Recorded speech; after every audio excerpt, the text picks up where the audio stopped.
All right, welcome to the Too Much to Say podcast, where we have too much to say. Episode 8, Deadpool Fights a Quiet War, a series of movie reviews. It's just going to be Sam today. Ross is off doing movies. And so, not very many introductions. Let's just hop into the weekly random. But we are live on twitch.tv/Hector Meow. That's HECTORMEOW. So if you want to catch us live, we are live every Tuesday, 8:30 p.m. with a live episode. So you can either check us out there, or you can catch the review. You can catch reruns. Pretty much run them most of the week. And if people want some gameplay or something else like that, I play games most of the week, but I don't usually stream them. But yeah. All right. We're going to hop into the weekly random this week. Man, I tell you what. Every week before we get ready for this, I'm always hoping that I won't have anything. There'll be no Trump. There'll be zero Trump for me to report on. That I'm just like wasting my time with Trump, and I won't have to report anything back on him, and we can just go off of politics for a week, maybe go international or whatever. But I don't ever seem to get to do that because somehow, some way, he makes it into the news in a big way, not minorly, but in a slightly treasonous or slightly negative way, or something. Well, I say slightly treasonous. That's kind of, I guess, ironic. I don't know how, which is the point. But so we'll hop in with Trump. We actually have some really sad news too. Let's go with the more important news. I don't know about, man. Importance is relative here, but the big news that happened last week with another school shooting in Santa Fe, Texas, where another 10 people were killed by a student, and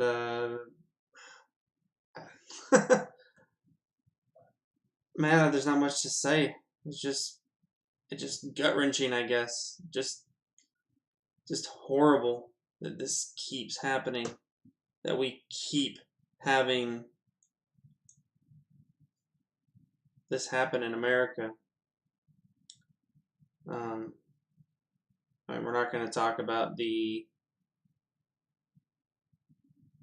not going to mention names. I don't feel like the student who did this deserves to have his name. He did basically opened fire at his school, killed 10 people, wounded another 10, I believe, but he did not kill himself. So I guess there will be a trial, and it's not the last we've heard of this one, which maybe in some ways a positive, because I do feel like these things happen and then we forget about them, and then they happen and we forget about them, because it just ends. The person kills themselves, and the community wants to move on and heal, but this one's not over. The sociopath who did this is still alive and is now going to face the judicial system, and this will come back up.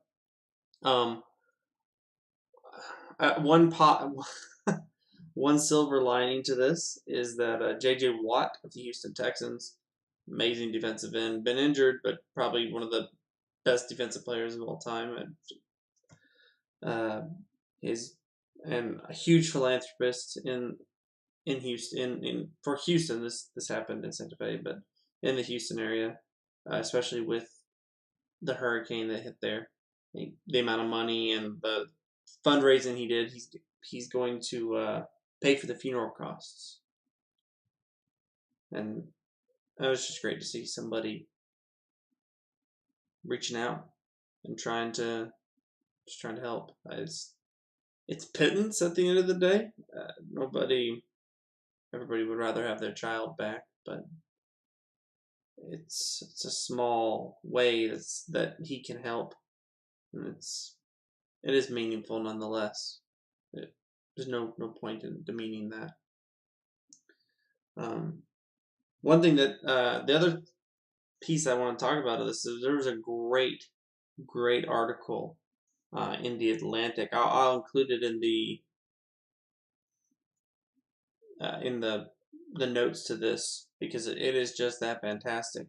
Looking at basically how can we prevent school shootings, because stopping them isn't, while inaction really isn't the option, right? One child dead is too many. We've had our beloved president and the Republican Party, after the last the Parkland shootings, come out and say that we should arm the teachers. Even if the teachers shoot this kid, the kid who shows up to school with a weapon dead, that's still one child dead, and that is, again, too many. We should be trying to prevent these, not stop them in the middle. I mean, yes, it's better to stop it than to allow it to happen, but let's try to prevent it first, and then we won't need to stop them while they're happening. And I think, well, just a couple of things they brought up, and some stuff I wanted to add to it as well. And the first one we were looking at was mental health. John Oliver actually touched on this a little bit. He touched on just the rehab side of mental health, but we'll do a podcast at some point. I was thinking about doing this week, but I just wasn't ready for it yet. I need some. I wanted this weekly random's gonna be really heavy, so I wanted to do something a little lighter. That's why we're doing some movie reviews. I've been watching a lot of movies the last few weeks in the theaters, so I want to touch on those and have a more jovial stream. As important as all this is, it is also important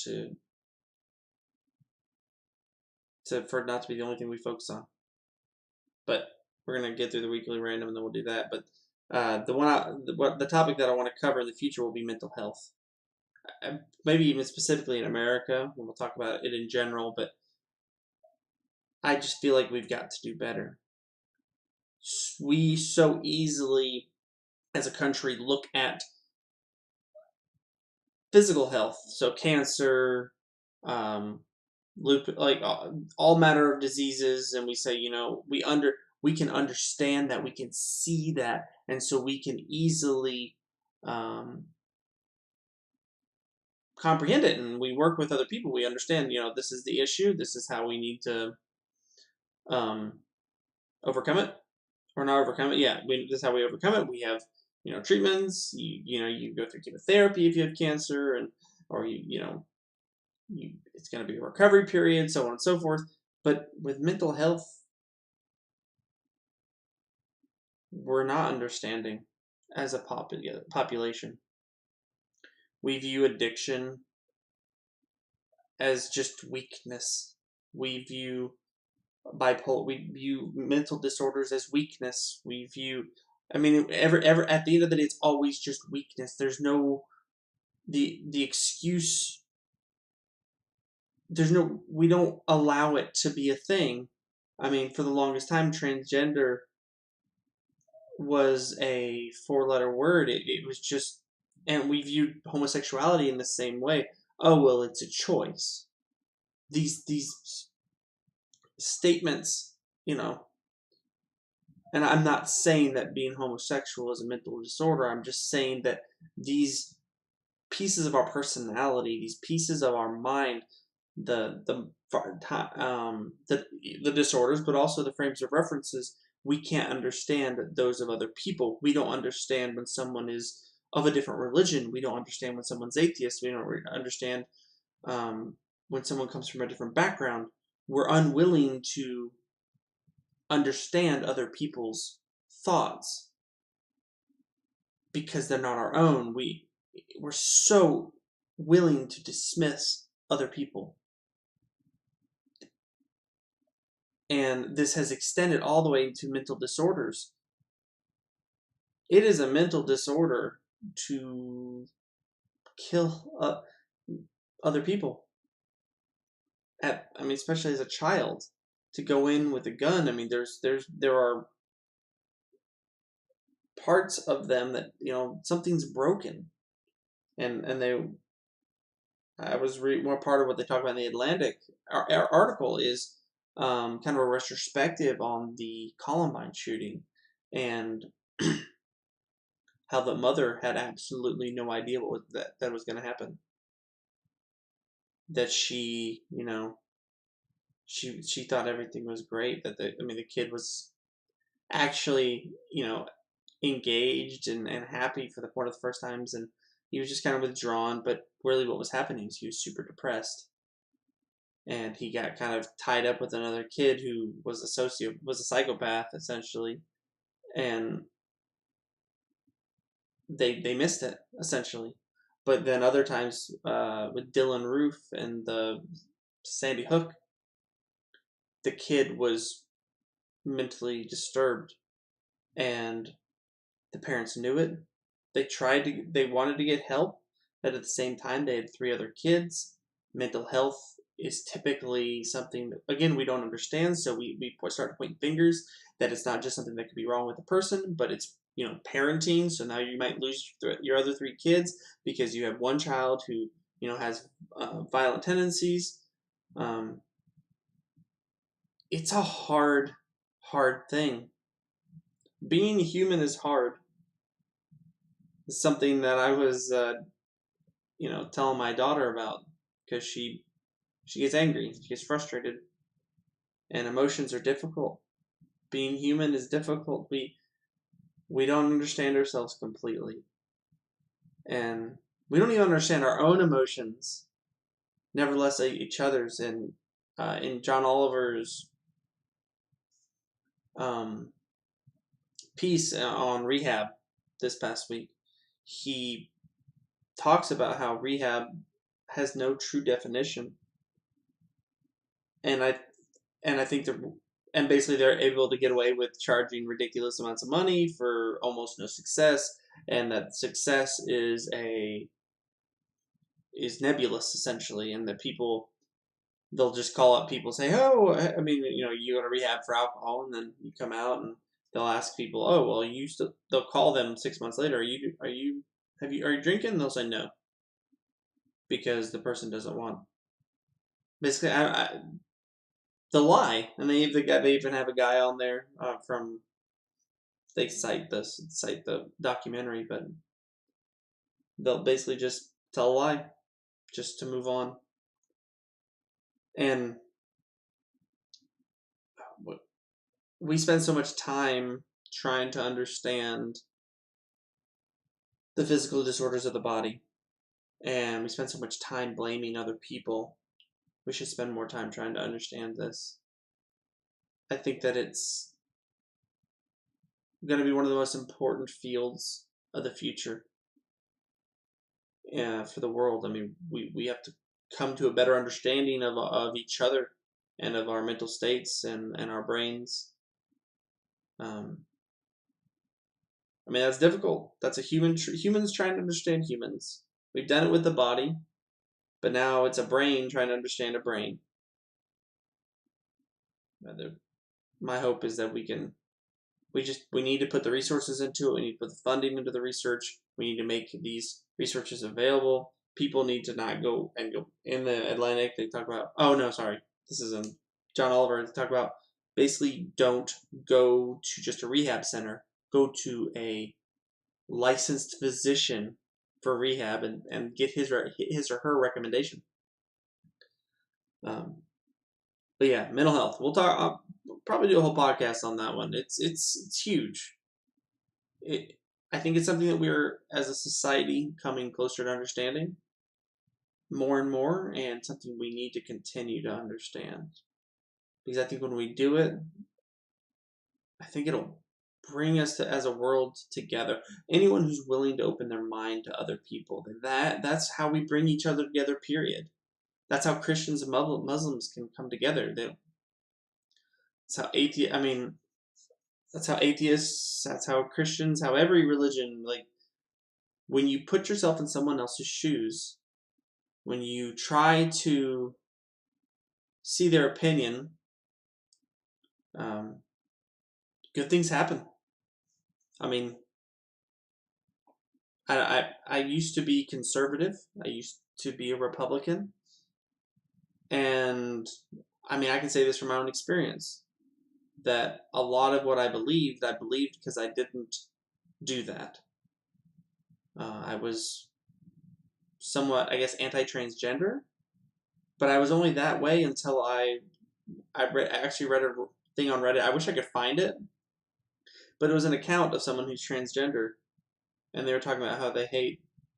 It was just honest, just raw, just talking about how difficult it is to be transgender, and how the person doesn't really want to be transgender, but when they look down at their body, there's like the amount of pain and mental anguish of seeing this, and that's why they dress up as a girl. This is a man, and I know it struck a chord. I felt that person's pain. I understood to some degree what they went through, and I didn't want them to go through it. And I feel like I don't feel like conservatives are bad people. I don't feel like inherently. I'm not saying all of them. Sure, some of them are bad, but some Democrats are bad. Some liberals are bad. Some everybody. Bad's relative. But when we shut ourselves off, when we don't open our minds, when we aren't willing to learn, that is what puts us in a bad situation. And we need to step up with mental health. We need to pump the money, resources into on a whatchamacallit level. Insurance, sorry. In insurance, we need to make available so people, everybody on every financial spectrum can get help. Sorry, that's enough on mental health for now. But another thing that they were, another thing for prevention was red flag laws, basically making it possible to suspend someone's, basically create a gun violence restraining order. A family member, a friend, or police officer can ask a judge to intervene so that they can take the person's guns away.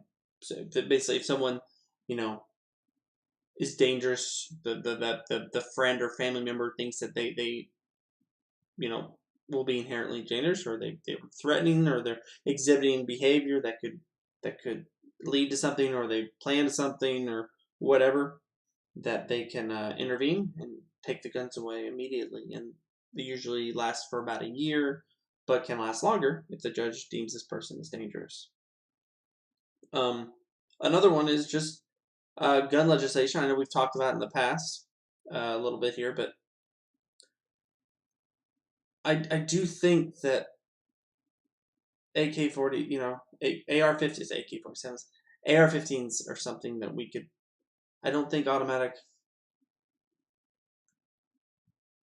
weapons are necessary to the general population, and if they are, then they can be registered. We can register cars, we can register guns, especially automatic weapons. I don't see an issue with that. I know people are scared of the government, but your AR-15 is not going to stop a tank. So there's some gun gun laws that need to be enacted. I'm not saying necessarily take away the weapons, but registration, limiting access for people past violent history, that sort of thing. There's a lot of things we can look at doing and that we're just simply not, because people have made it a non-starter. Republicans won't bring it to the table. Prayers aren't going to fix this. Thoughts and prayers won't fix these things. We need to get to the table, the legislative table, and change things. And we should be protesting until they do. There are issues, and we're not solving them by sitting on our hands or putting our hands up and praying. All right. Rest in peace, students of Santa Fe High School. And may your family members find solace in the lives that you did live. And may we honor your memory by enacting some sort of gun legislation and moving towards mental health. And there's a lot we can do. We should do it. All right, that's all. I'll move on. That was a long time on that one, but we just had Parkland. We just had it.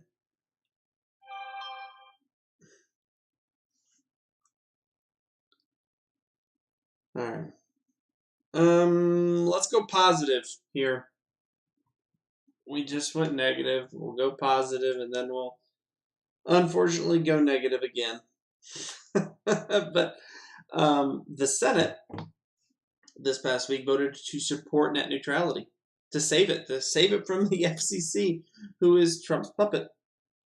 3 Republican senators actually voted for it, and there's a roadmap to saving it, to preventing cable companies from creating fast lanes to certain websites and not to other websites. I find it actually quite appalling that Republicans support the opposite of this. That it just seems so backwards to me. I mean, I guess not. They just big business, but this only hurts the consumer. It only hurts the small businesses. People always say they want to save small businesses. Well, net neutrality is one of those ways. If you want to create a small website or a new app or anything you want to do any sort of development online, this will net neutrality is important for that. If we don't have net neutrality, it's very easy for. Honestly, it benefits. It's going to benefit AT&T and all the providers of the internet, but it also will benefit people like Netflix. They'll have to pay money, but at the same time, they can restrict their potential competition. Like if I started a streaming service, but I'm really small, it'd be very easy for me to. I would just have slower internet because I couldn't afford to pay however many millions of dollars that AT&T or Comcast or whoever wanted me to pay. But while Netflix can do that, so now all of a sudden Netflix is in a position a lot better than me, which they already would. They already would be, but they're even better because of this fast lane that was created. But to save net neutrality, this has to pass in the House. It'll need 20 Republican votes.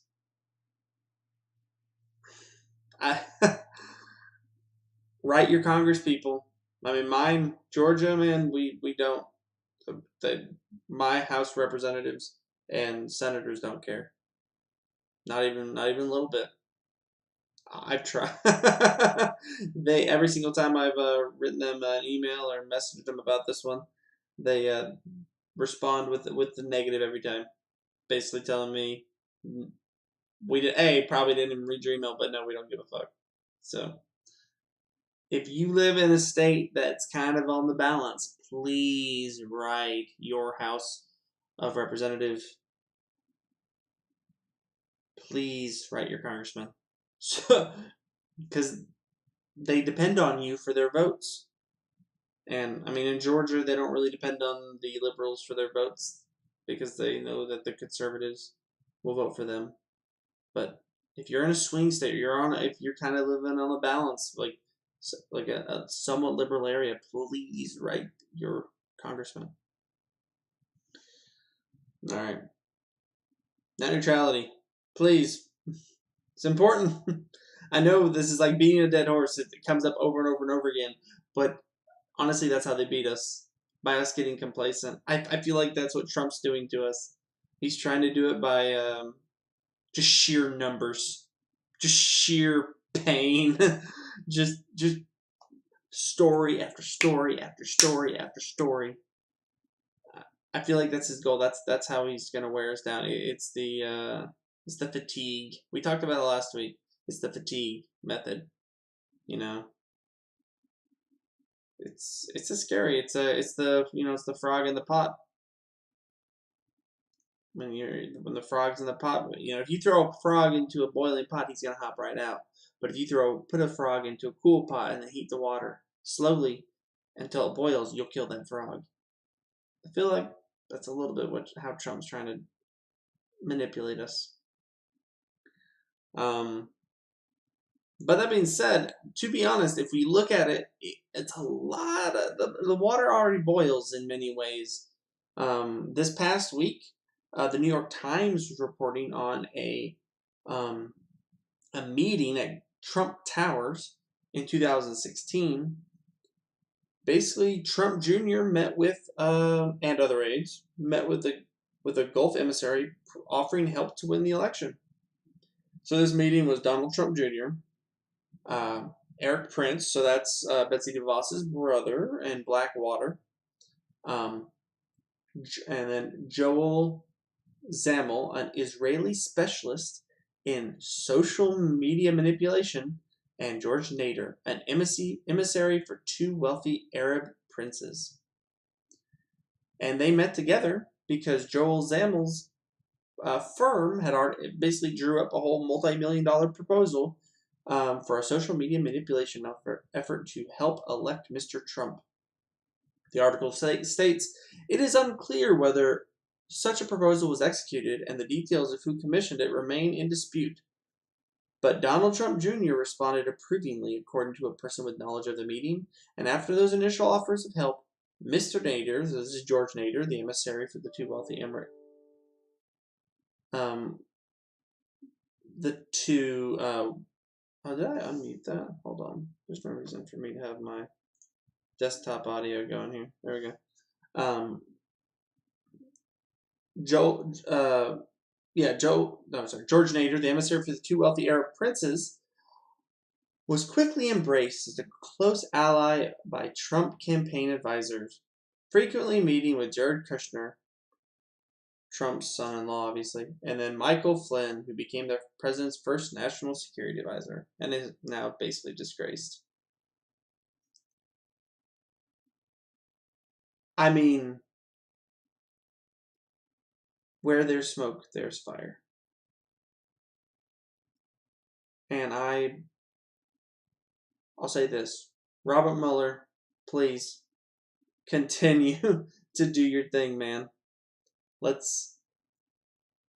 This is the Nader, the George Nader, the Nader of American politics. The President of the United States, the presidency of the United States was clearly manipulated for by the Russians, and it sure seems like he knew about it. I don't even think that it is necessary for him to have agreed or actively colluded. I think the very knowledge of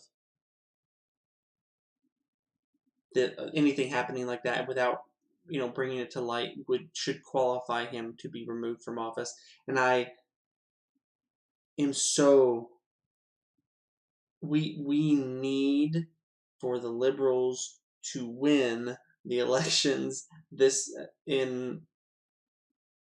this in 2018 so that we can remove President Donald Trump from office.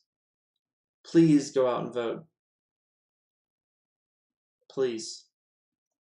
We need a referendum on his, not only his presidency, but also the way he was elected president. On a lighter note, but still sort of, it's still negative, but lighter.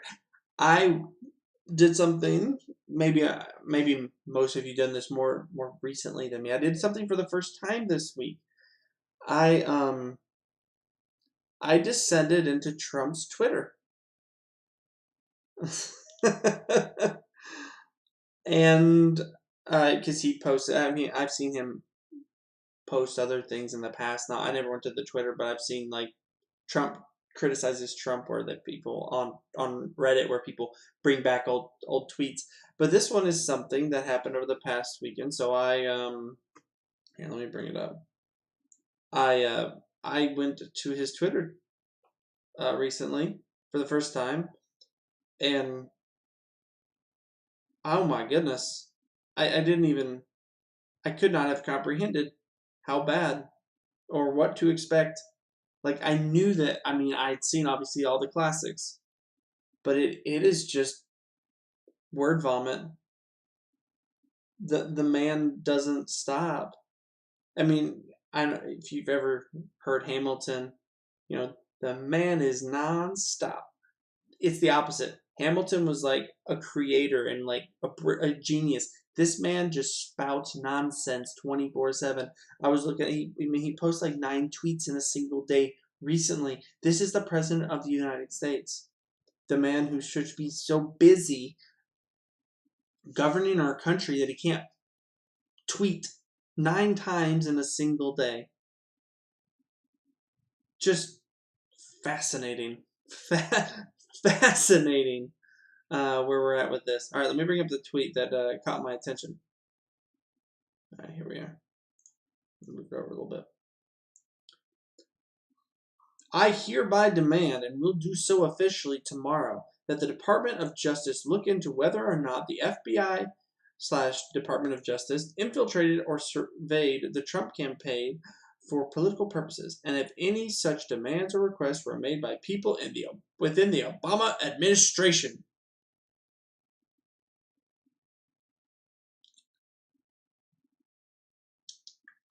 Pretty fascinating.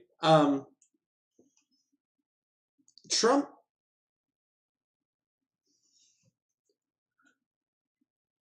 doesn't seem to I mean, clearly we all know this, but Trump doesn't have any idea how to be president.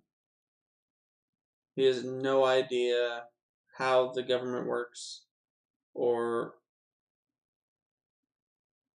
maybe, no, I'm gonna go with he doesn't have an idea, but I also think he doesn't care. I think it's a combination of the two things. The president of the United States is meant to be a bit aloof from these sort of things, and to trust in his own Department of Justice, who he chooses who to lead. I mean, he chooses the person to lead the Department of Justice, and so he should be able to trust that person to execute the law. No one is above the law. Can't remember where I was reading it, basically saying that ever since Nixon, that the president understood this, until we ran into our dear beloved President Trump, who seems like, man, he tries to use. I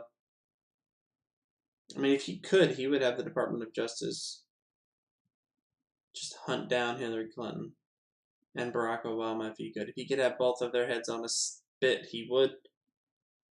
Because his ego demands it. He wants to run this like a business. People were so excited. This is one of the, this just tickles me. People were so excited for the government to be run like a business.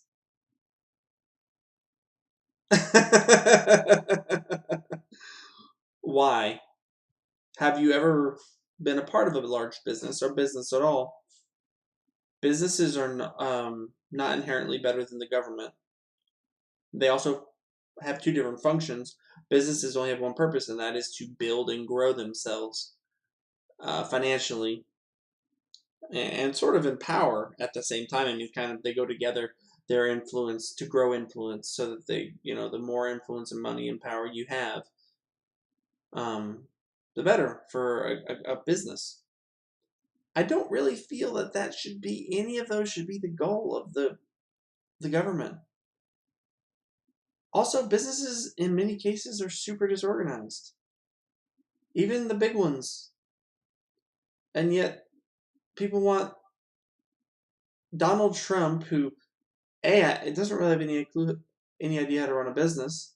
He does real estate and knows how to market himself, the Trump brand. But I mean, he's failed like repeatedly, and people were so gung ho because he's not part of the establishment, and that he's a businessman. Oh, we're gonna run this like a business. All right, man. I mean, I couldn't see it.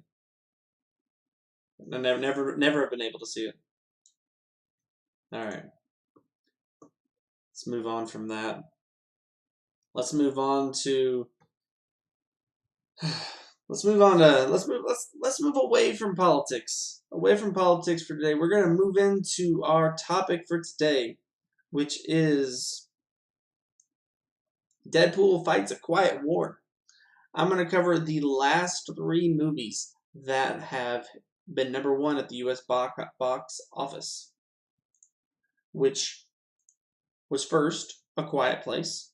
Second was well, it went A Quiet Place, and then Avengers, and then Deadpool. The Avengers held it for a while, and A Quiet Place held it, lost it, then held it again, and then eventually was overtaken by Avengers, Infinity War, and then this past weekend was overtaken by Deadpool.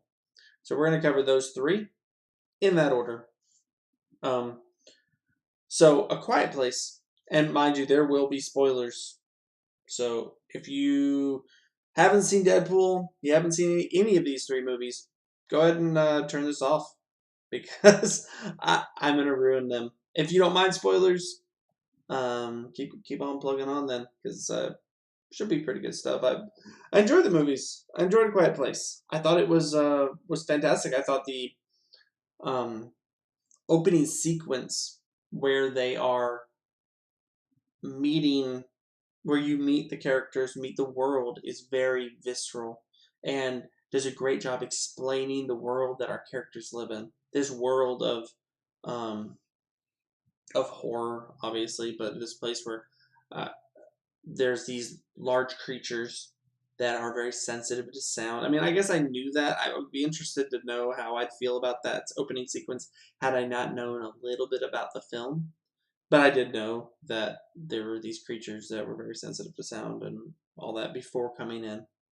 So I really think frame reference when it comes to movies is just fascinating. I think expectations are very important, and my expectations were high for this movie. And mind you, I'm not not a huge fan of horror. Never have been. And I mean, that'll kind of bear out here too. But I do want to talk about my pros, and then we'll move on to the cons. The movie's beautiful, shot for shot. I think John Krasinski did a wonderful job as director, his cinematographer, wonderful job. The vistas were amazing. The coloring was deep and kind of jewel toned. Loved it. Beautiful movie. I'm very, very happy to have to see John Krasinski, Jim from The Office, have success. I mean, I loved The Office, and I saw, he did some movies, Leatherheads, some other things. What else has he done? But they're all kind of just middling, not great, not very well reviewed. But to see him come out here, this is his sophomore film, and just knock it out of the park, and to see how much, I mean, it's like a 94 on Rotten Tomatoes, something like that. It's fantastic, and deserving for a horror movie. It's very unique. It's an very artsy film. And, I mean, just unique. I mean, I'm not necessarily concept, but definitely an execution. The fact that they're able to keep you engaged so long, I thought the acting was fantastic. So they were able to keep you engaged so long in almost a silent film. It wasn't completely silent, mind you, but mostly silent without very much dialogue it's an accomplishment. It really is. I mean, when we get to at some point we're gonna do the last 10 Oscar award winners. We'll talk about those. One of those is a silent film. I just watched that like a week or two ago, and yeah, I mean, to be able to do that. Let me just put it this way: to do that here is impressive. This is a good movie. If you like horror, I thoroughly recommend it. It's a new entry. I mean, most horror films, in my opinion, are just sequels, and it's pretty rare to see like a unique horror movie. I mean, we're on like number 10 of Paranormal Activity. That was brand new, but then they just made like 10 of them because Hollywood's not original. It doesn't pay to be original generally in Hollywood. It pays to just have a sequel and have existing IP and then just build off of it.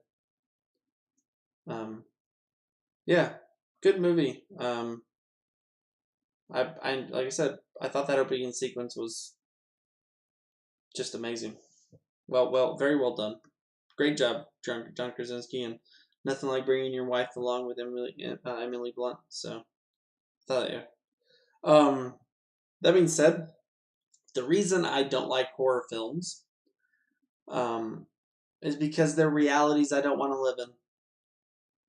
I don't like suspending my disbelief to live in a world where there are creatures who can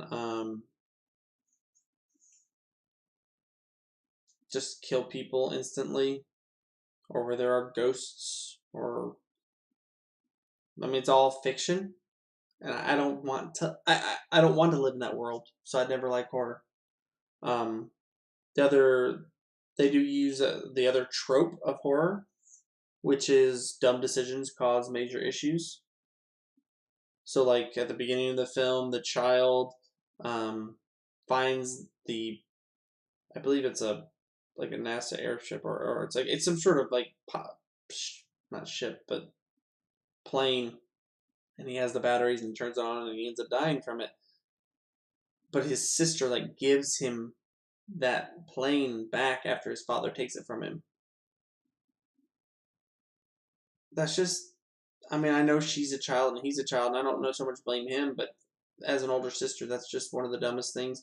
You have already survived this long from being silent, and you think it's all of a sudden okay to give them a ship with, yeah. So that I'm not a big fan of dumb decisions causing things, um, and I also this reality is not very believable for me. We have these armored creatures who are impervious to most things, but and there are super athletic, very very strong creatures and all that. But the thing is, humans, we're not the we're not the alphas of on Earth because we're the biggest and strongest. Gorillas are way stronger and still very intelligent. Tigers are amazing. Lions are amazing. We're the biggest and baddest on this planet because we're smarter than everybody else. And these creatures honestly seemed really stupid. And it was very unbelievable for me that they'd be able to kill a large portion of the population. I mean, it just seemed very easy to set a trap for them. They respond instantly to sound that's out of the ordinary.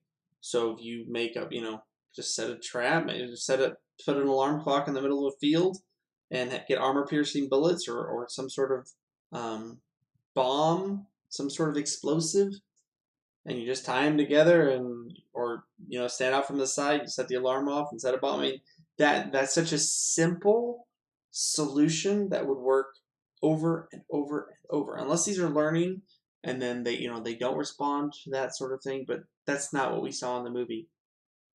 They respond instantly to any major sound. I mean, that's how the child dies. That's how they respond later when the gun goes off and when people yell. And I mean, you could record your voice. We have soundproof things. You record a voice, put it like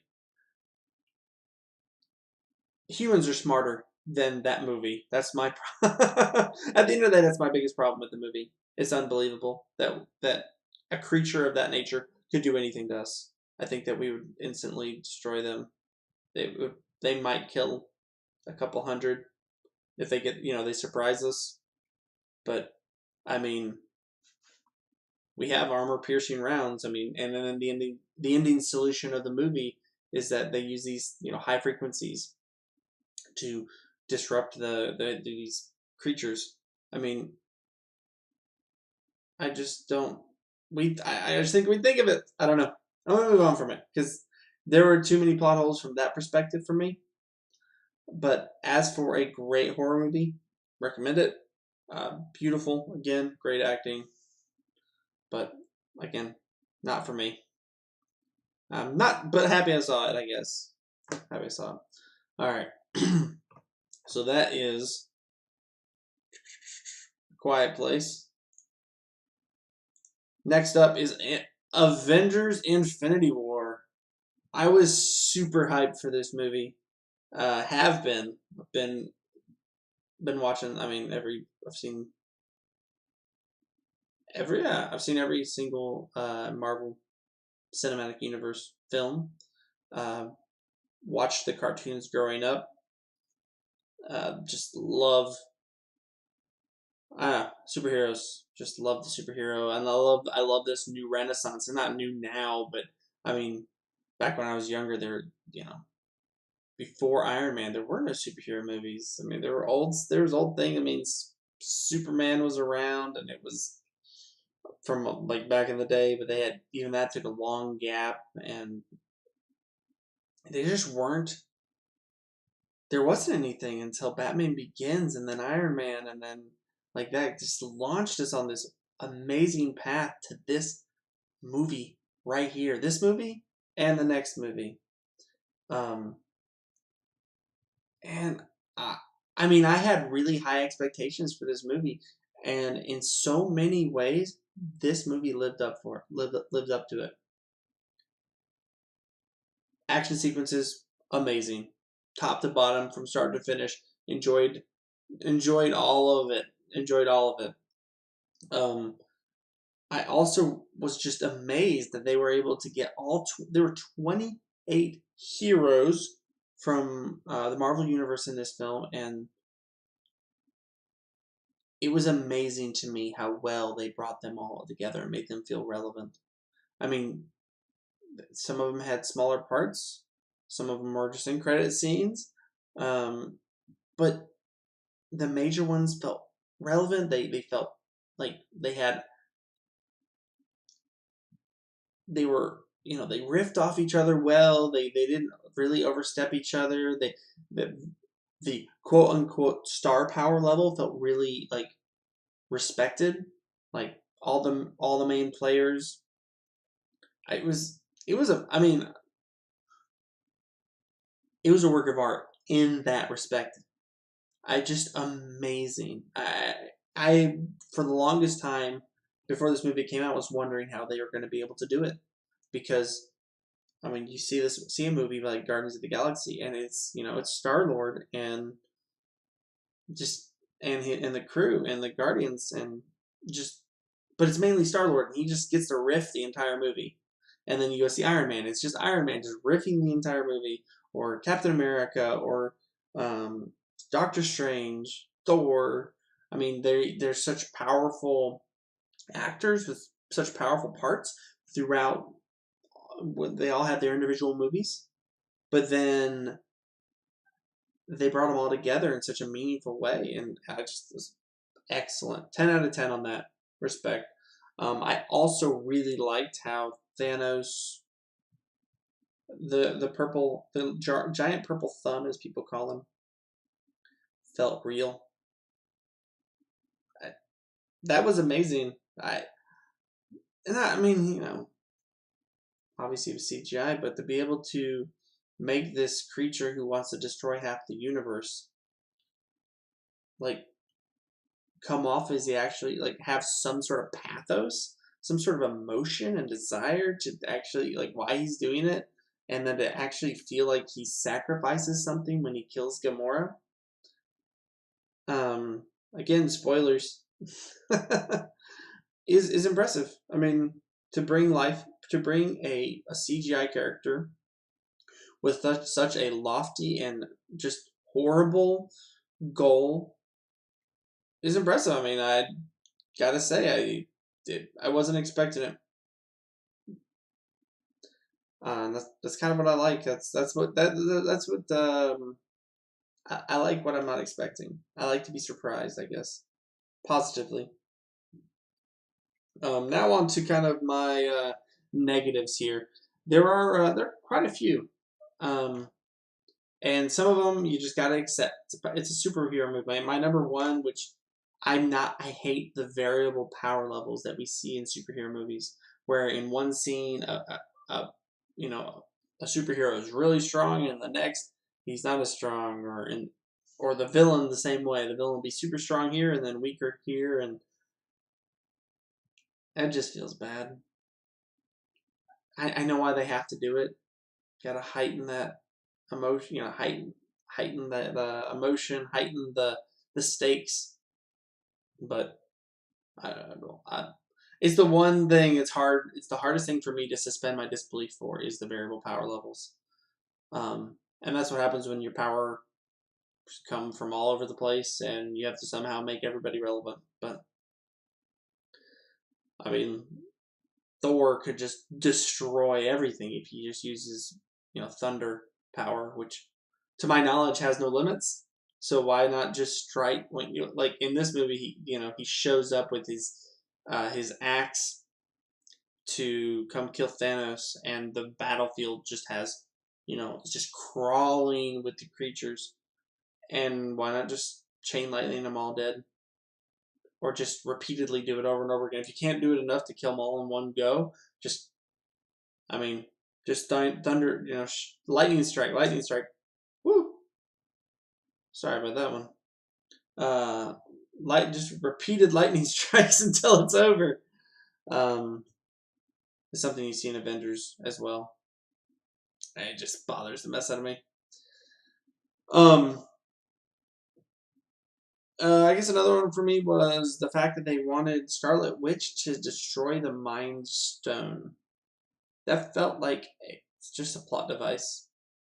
Why can she destroy a Mind Stone? Why should she be able to? These Infinity Stones are, I mean, we've been told over and over how amazingly powerful and how much they're able to do, and then all of a sudden she's able to destroy it if she's willing to. And of course, she's not willing to, which we'll go into that. That's my next problem, but that just felt like immediately I was just like, "What? You can do what now?" And of course, we do this so that she has to try to destroy it right in front of Thanos at the very end, but it just felt bad. It felt bad. Like I just couldn't buy into it. It made for a great moment though. I give him that. The fact that she like destroys it and kills Vision in front of Thanos, who then resurrects Vision and then kills Vision again. I mean, that was a great sequence. But also an unnecessary sequence. I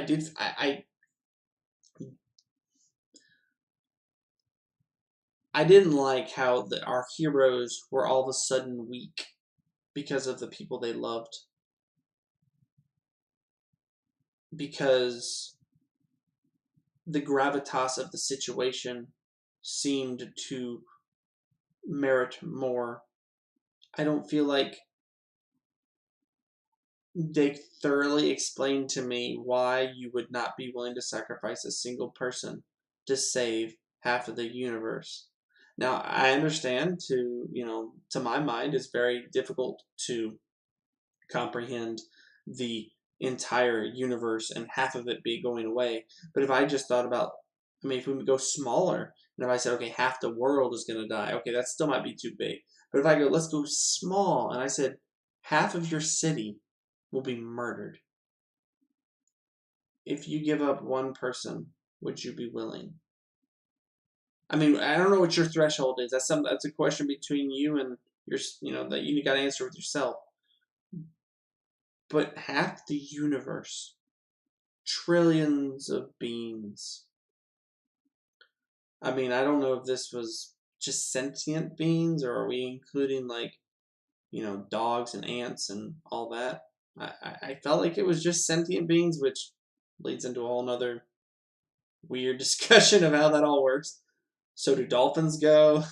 Octopods or octopuses go too? Like what is sentience to Thanos? But yeah, that just felt bad. The fact that she was like not willing to destroy this thing just to keep Vision, and then to see Star-Lord kind of do a similar thing, except he wasn't even trying to save her. She was already dead, and then he just felt like he needed to get revenge, lose his temper. Now I know his temper was bad, and it helps him out in the Guardians of the Galaxy 2, where he attacks his father for killing his mother. But this is half the universe. How are we not understanding this if we're Star-Lord? I mean, it feels like it undoes all of his progression, and also for Scarlet Witch. I don't think she's that stupid. Like half the I mean, if we said half the Earth, I just feel like you'd have to buy in on that, and they're just like, yeah, whatever. No, it's alright. I mean, Scarlet Witch finally does it at the very end, but Star-Lord ruins their chance to do this without Scarlet Witch having to do this. I mean, I'm okay with Scarlet Witch waiting to a certain point, but that point ended like a long time before Thanos was literally breathing down her neck. Like he's standing right in front of her, but like she could have done it like an hour ago when they attacked and just been done with it. Or Star-Lord could have just friggin' left them alone while they took the Infinity Gauntlet off. Like, I get it, he's mad, but bro, A, half the universe. B, your little feeble human hands aren't gonna do shit. It's just horrible. It's just, I don't know. I didn't like that part, obviously. The only death, so obviously we know a lot of heroes die, and I'm okay with most of them dying. I was very surprised that Black Panther died, but the one I really was sad, just because I really enjoyed him and this iteration of him in this movie, but also in his Spider-Man Homecoming, was Spider-Man. I just feel like him and Tony Stark and Doctor Strange just had fantastic chemistry on screen, and I am disappointed. Um, I'm disappointed that he's dead. I guess my final plot hole was Doctor Strange saying there's 1 in X million, 14 million, I think, possibilities, and this is the one. There's only one way, and his way was to give up the Time Stone. And it was just time is a difficult thing. Time travel, time looking, or whatever you want to call it. That was difficult. I mean, we'll see how it plays out, I guess. We'll see how it plays out. I'm excited for that. Now for my questions that left me, what I had left after. This is actually the only film. I guess I had some. No questions at the end of A Quiet Place. A bunch of questions after Infinity War, which obviously this is part 1 of part 2, which I guess that can be my first question. Why didn't they say that? Why didn't they just openly state that to everyone? Call this Avengers Infinity War Part 1. When my movie let out after this, people were booing because everybody died and they thought Thanos just won and it was over. The only people not booing were the people who were like, "Yeah, this is part one." I mean, you don't know that? I mean, I knew it. I knew it from the beginning. I remember because I remember when they called it part one, but there was no reason to have that ambiguity. It didn't benefit them. I mean, I guess they were trying to like trick people so that people wouldn't be like, "Oh, this is part one. I don't want to see it until part two comes out."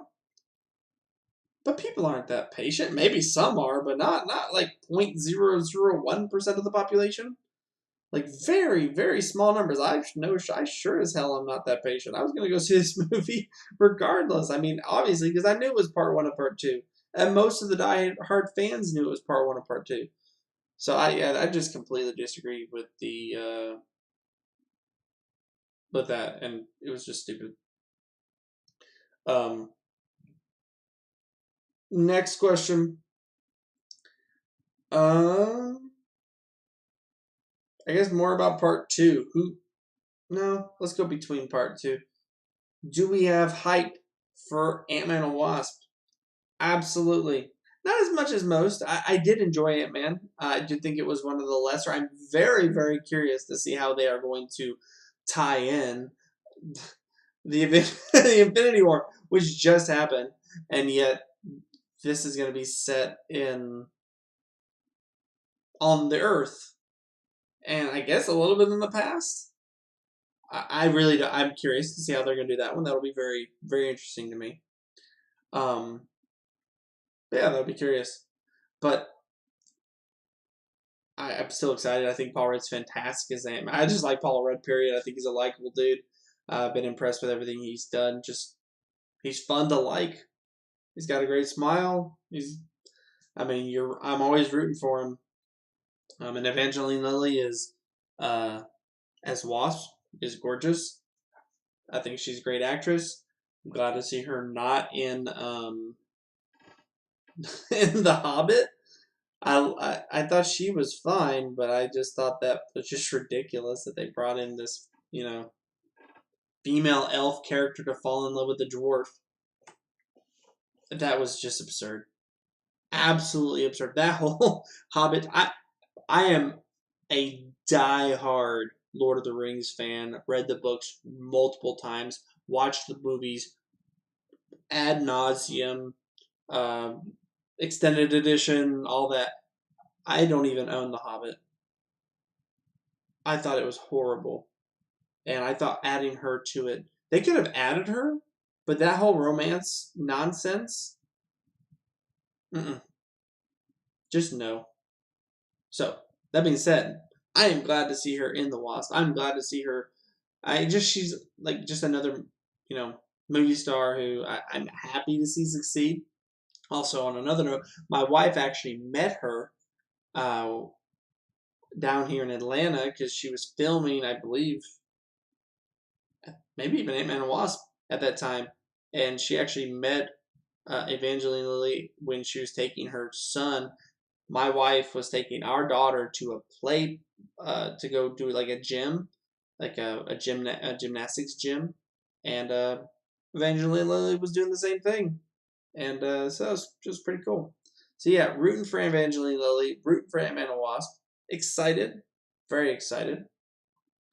Um, Not as much as Infinity War, but I'm still excited. I'm gonna go see that one, and I'll report back obviously. How about hype for Captain Marvel?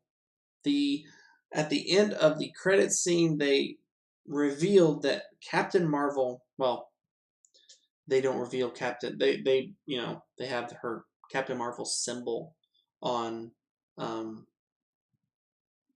Shoot, what's his face? Nick Fury's phone, and as he and Maria Hill are, evaporated by Thanos, and he places the call just as he's dying, and I am very interested. I mean, I think the hype around Captain Marvel will increase. I mean, right now we don't know anything about her. I mean, I know the movie's gonna be set in the '90s. I think the hype will increase just exponentially as we get closer to the next Infinity War, which I don't even think they've released the title for that one yet. But I think like I said, I think the hype's only going to grow as we get closer to that. And I will be very interested. Right, according from what I understand, Captain Marvel is going to be the strongest hero released to date, and I want to know what's going to happen. I mean, clearly she's in space somewhere, and she's going to get called down from space. I don't know. I'm excited. Um, Tentatively, I guess. I don't really know.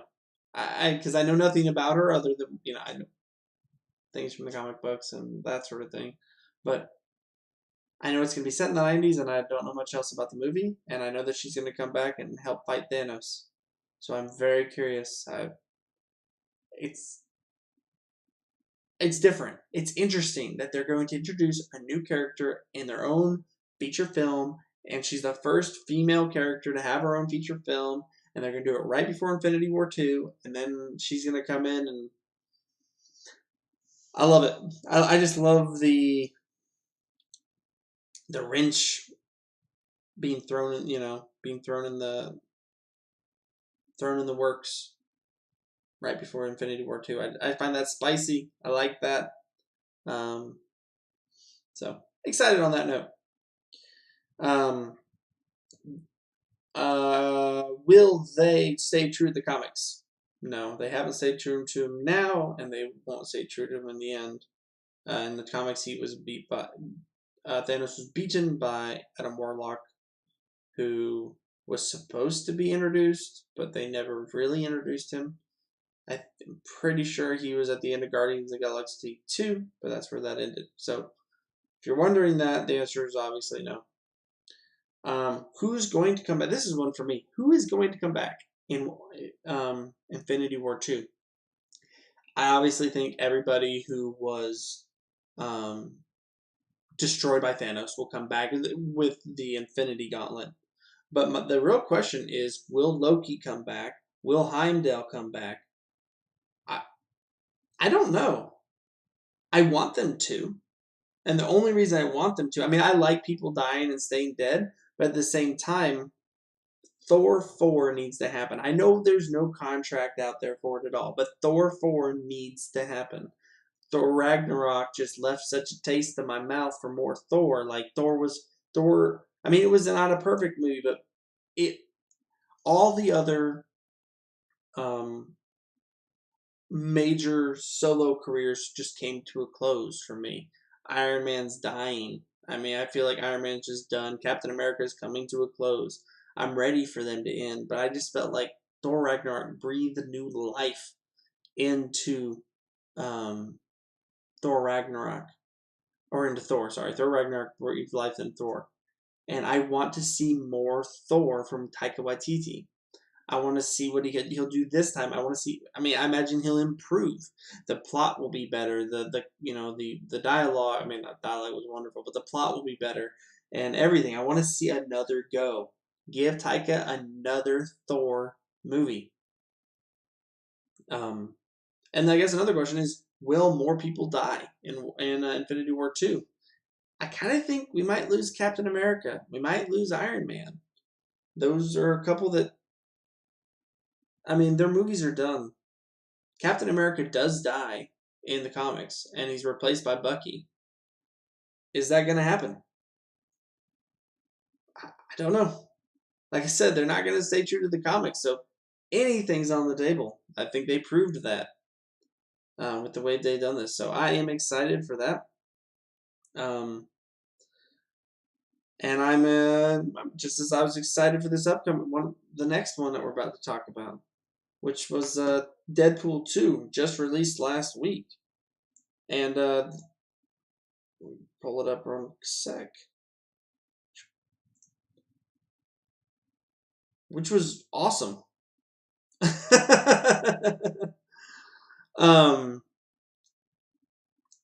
I've been ever since the last movie.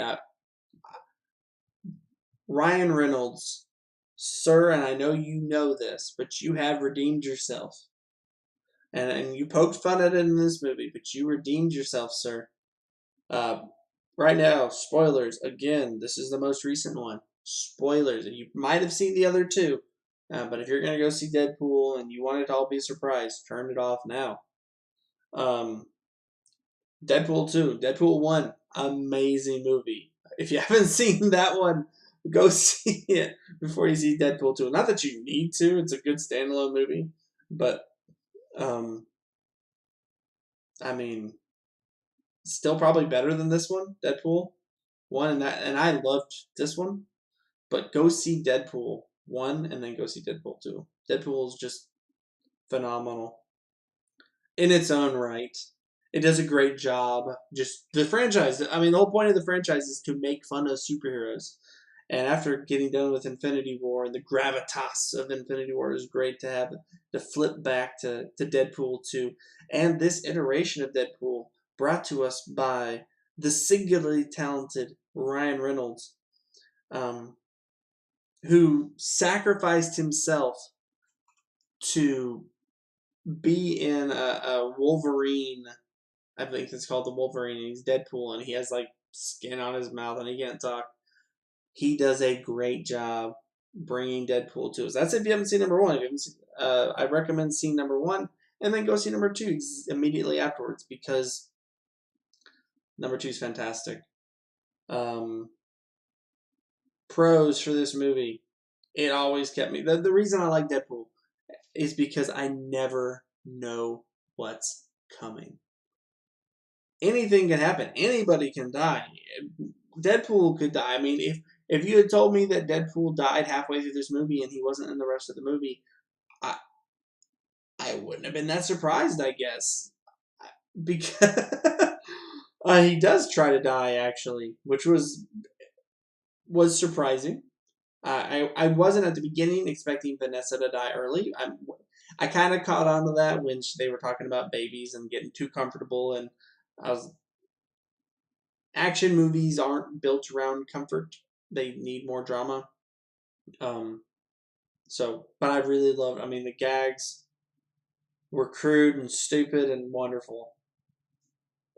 I knew what I knew what I was asking for, and I got what I wanted, which was just crude, stupid humor that was wittily portrayed and kept me guessing.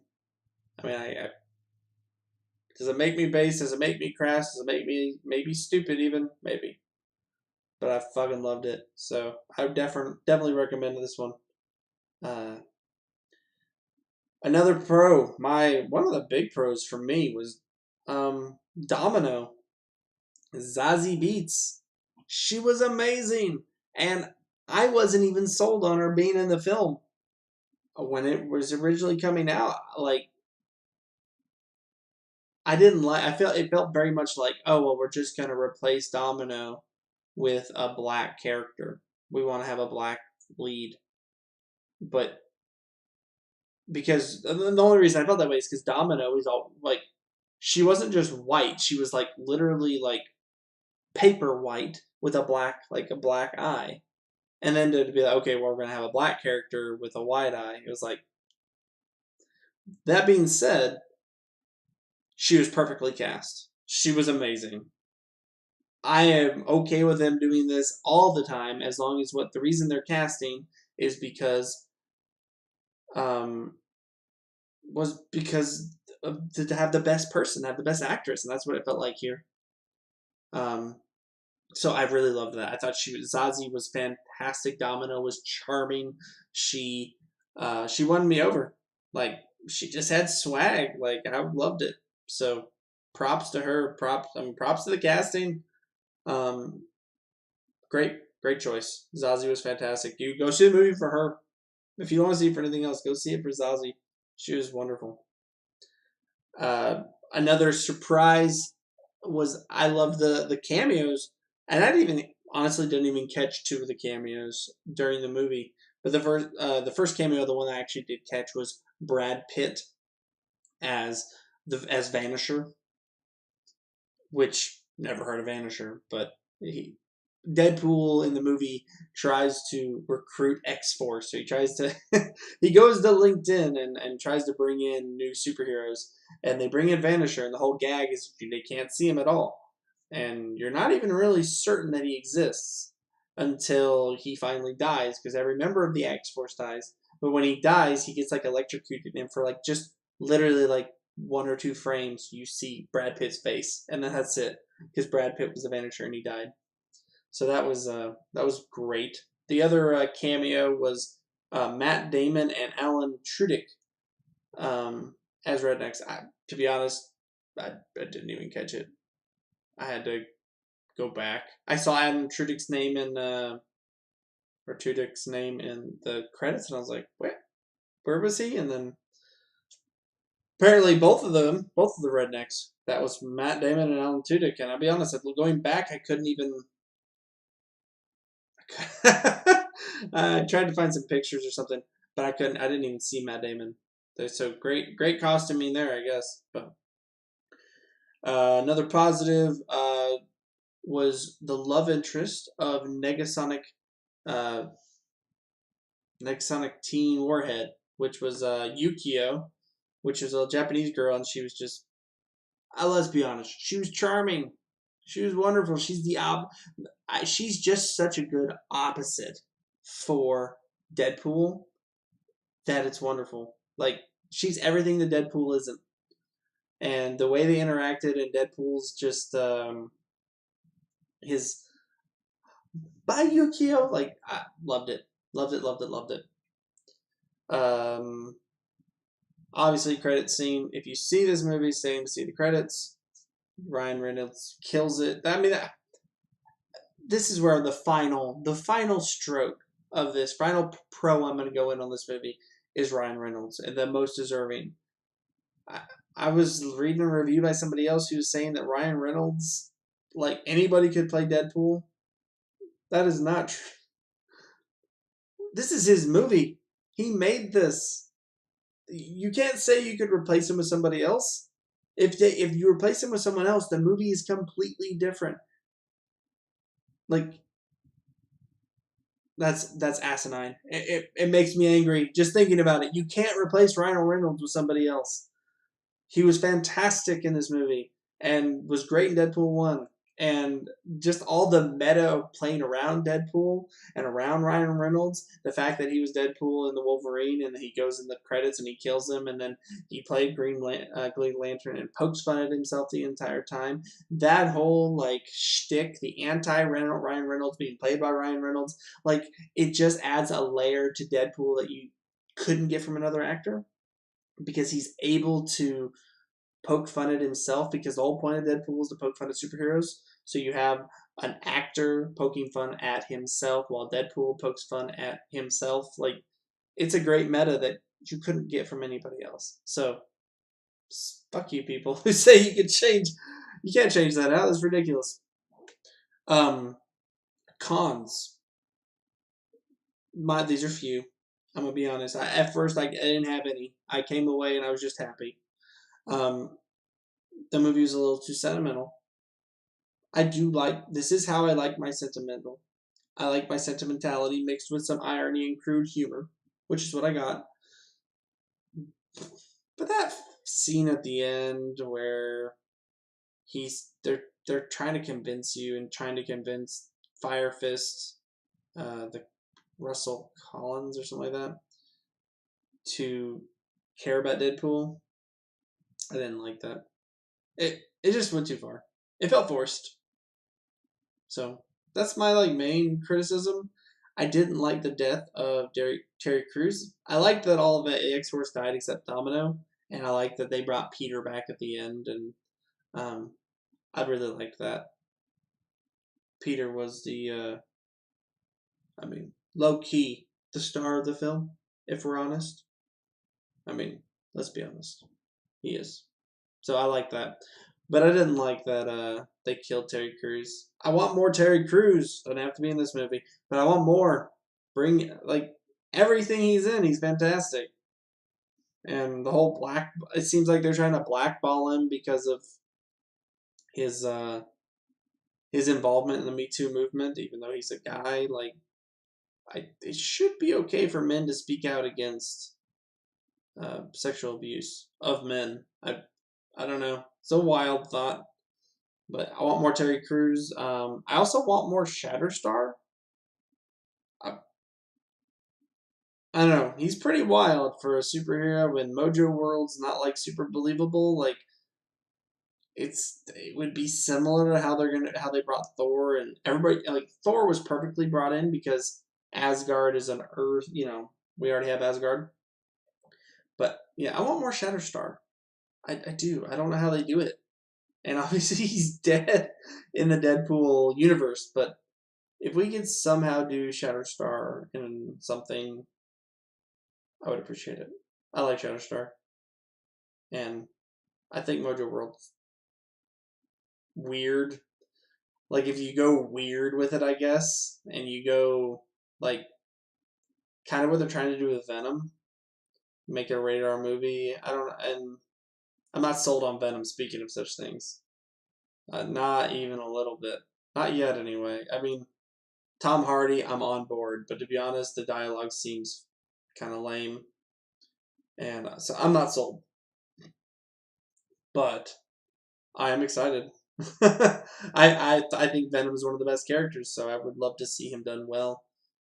I just hope that I hope they pull it off. I'm cautiously optimistic. Will there be? So that's all my cons. I don't have any other. Just really a little too sentimental. That's it. The other two aren't really cons. They're just kind of like wishful thinking. And I'd be okay if they solved those other two in other movies that didn't have to be solved here. There's no place for them. The movie didn't need them. But Deadpool 3, that's my only question is there going to be a Deadpool 3? I know there's going to be an X-Force movie, which will be curious how they do that. I guess they won't be using any of the characters that they killed. I mean, I know that they brought back Peter, which, thank heavens, that was good.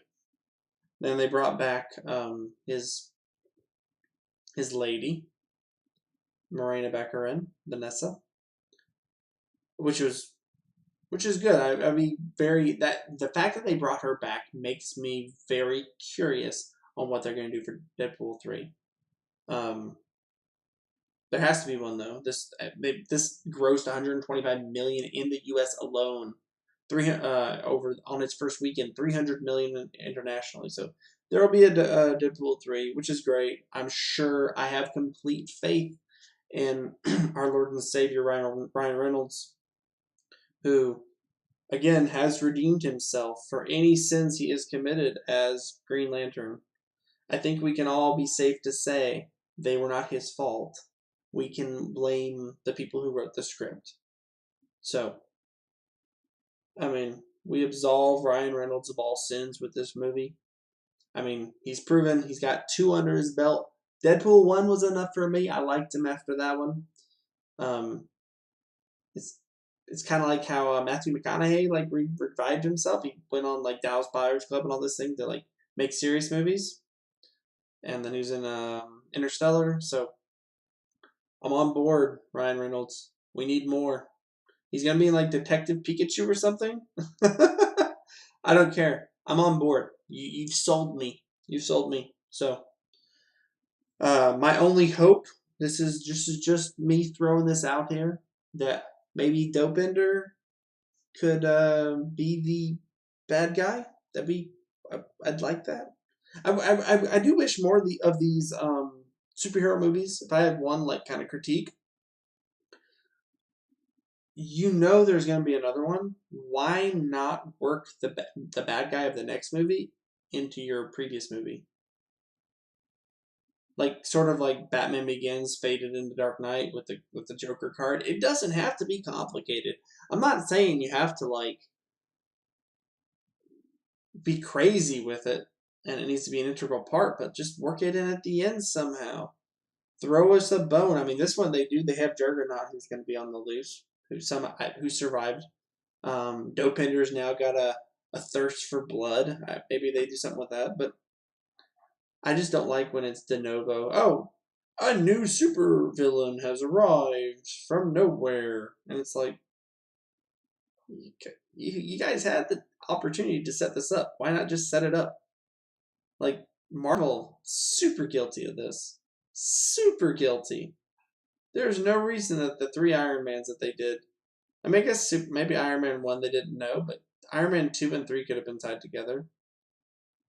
It just lazy, which is interesting because I find Marvel anything but lazy. So those are my critique of the Marvel Cinematic Universe, and DC's not doing any better. Oh, final thought: DC, be yourself. Be yourself. You don't need to be Marvel. Stop trying to be Marvel. Anyway, that's all I got for you guys today. Thanks for listening. You follow, like, subscribe wherever you're listening. We are on Twitch.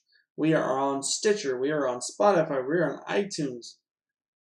Hit us with a follow, subscribe, a like. Anything you can would really help to support the stream. Let us know you love us. And, shoot us. On the Twitch stream, we have you can hit us in it with an email or just comment or whatever. Let us know if you got any thoughts. I'd love to hear what you have to say about the movies. Obviously, if you have any thoughts about our beloved president, this is the right place. And if you're listening to the podcast, like I said, 8:30 every Tuesday, 8:30 Eastern time every Tuesday on twitch.tv/HectorMeow. Come hit us up. Come talk to us. We'd love to. I guess us. I say us. Ross will probably be back next week. But come talk to me or both of us, and we'd love to. We'd love to interact. Love to ask questions midstream with us. We'll do our best to respond as we can. But again, thank you for your time, and we'll do this again next week.